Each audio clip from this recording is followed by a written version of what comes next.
Welcome back mga katropa! Kumusta na? Ngayon bibisita tayo sa Old Capitol ng Nueva Ecija sa Cabanatuan. Ang ganda ng mga pailaw dito. Hindi lang mga higaan ng Christmas tree, may Belen pa sa gitna.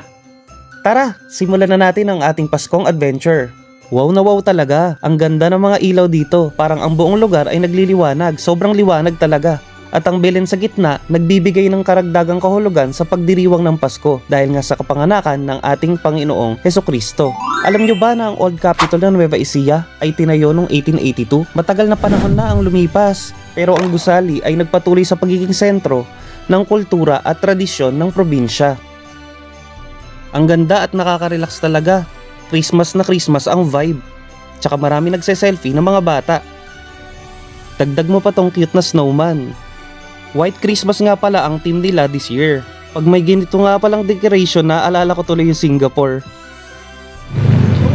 Siyempre hindi kumpleto ang Pasko kapag walang Belen.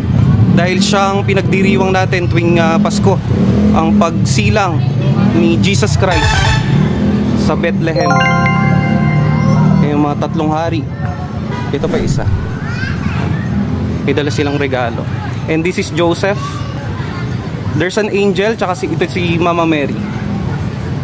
Meron pa dito, ayun, may mga hayop pa dito sa gilid. May tupa, tsaka merong horse.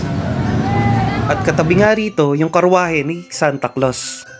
Pwede rin pala sumakay yung mga bata dyan at mag-selfie. Thanks for watching nga pala mga katropa. May mga lugar pa ba kayong gustong puntahan? I-comment lang sa baba. This is JR De La Peña and watching Kuya JR TV.